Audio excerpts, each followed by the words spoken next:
சூப்பரான சுவையான ஒரு துவையல் ஒன்று செய்ய போகிறோம்.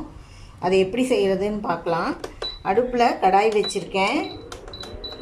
அதில் ஒரு ஸ்பூன் கடலைப்பருப்பும் ஒரு டீஸ்பூன் கடலைப்பருப்பு, ஒரு டேபிள் ஸ்பூன் உளுத்தம்பருப்பு, வெறும் இதை நம்ம பொன்னிறமாக வறுத்துக்கணும். இது வெறும் கடாயில் போட்டிருக்கேன். பருப்பு எப்போதும் வெறும் கடாயில் வறுத்தா தான் நல்லா வாசனையாக இருக்கும். எண்ணெய் ஊற்றி வறுத்தா கடுக்கு முடுக்குன்னு இருக்குமே தவிர டேஸ்ட் வேறு மாதிரி இருக்கும். இதை நல்லா செவக்க வறுத்துக்கலாம். அதே சமயத்தில் எல்லாமே பொன்னிறமாக வாசனை வரும்படி வறுத்துட்டு அதை எடுத்து ஒரு பாத்திரத்தில் போட்டுடலாம். கொஞ்சம் இப்போ எண்ணெய் ஊற்றிக்கலாம். ஒரு டீஸ்பூன் அளவுக்கு ஊற்றுங்க போதும்.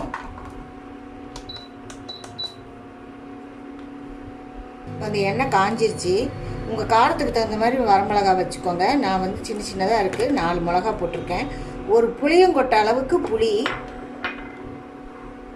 ஒரு 3 பல்லு பூண்டு, ஒரு சின்ன துண்டு இஞ்சி, இதையெல்லாம் கொஞ்சம் ஒரு 2 செகண்ட் அப்படியே வறுக்கலாம். புளி, பூண்டு, இஞ்சி எல்லாம் செவந்துருச்சு. மிளகாய் எல்லாம் கொஞ்சம் கருவேப்பிலை, ஒரு சின்ன பெரிய வெங்காயம் போட்டிருக்கேன். நீங்கள் சின்ன வெங்காயம் இருந்தால் கூட ஒரு 10-15 வெங்காயம் போட்டுக்கலாம். வெங்காயம் பாதி வதங்குற வரையும் வதக்கலாம். இப்போ வெங்காயம் பாதி வதங்கிடுச்சு. இதில் ஒரு முள்ளங்கி, ஒரு சின்ன சைஸ், ஒரு 100 கிராம் அளவுக்கு இருக்கும். ஒரு முள்ளங்கி துருவி வச்சுருக்கேன், வெள்ளை முள்ளங்கி. நீங்கள் சிகப்பு முள்ளங்கி வேணுனாலும் போட்டுக்கலாம். இதே மாதிரி கேரட் போடலாம், கேபேஜ் போடலாம். இது எல்லாமே போட்டு செய்யலாம்.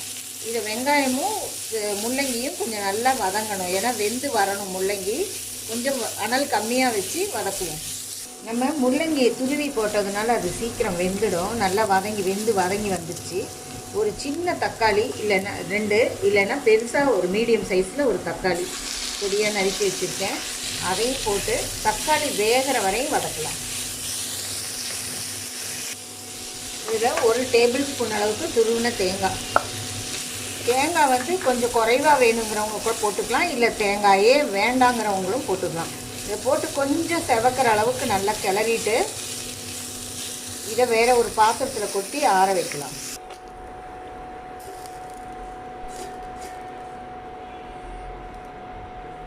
இதே பாத்திரத்தில் வச்சோம்னா நமக்கு சீக்கிரம் ஆறி வராது.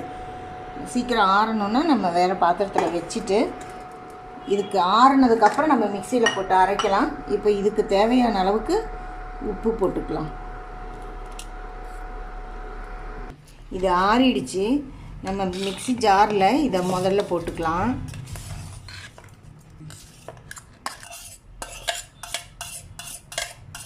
இதில் ஆல்ரெடி நான் உப்பு போட்டுட்டேன். இதுக்கு மேலேயே இந்த பருப்பையும் போட்டுக்கலாம். கொஞ்சமாக தண்ணி ஊற்றி, துவையல் கொஞ்சம் கெட்டியாக வேணும். தக்காளி வெங்காயமெல்லாம் இருக்கிறதுனால அதுவே போதும். இருந்தாலும் லைட்டாக அந்த பருப்புக்காக ஒரு 2 ஸ்பூன் அளவுக்கு தண்ணி ஊற்றினா போதும். இதை நான் அரைச்சிட்டு வரேன். இப்போ நம்ம அரைச்சிட்டு வந்தாச்சு. இதை நம்ம வேறு ஒரு பாத்திரத்தில் எடுத்துக்கலாம். இந்த முள்ளங்கி துவையல் மாதிரியே கேரட்டு, முட்டைக்கோசு, கத்திரிக்காய், பீட்ரூட்டு எல்லாமே போட்டு நம்ம துவையல் அரைக்கலாம். இது சாப்பாட்டுக்கு போட்டுக்கிறதுக்கு ரொம்ப டேஸ்ட்டாக இருக்கும். சுட சுட சாதம்,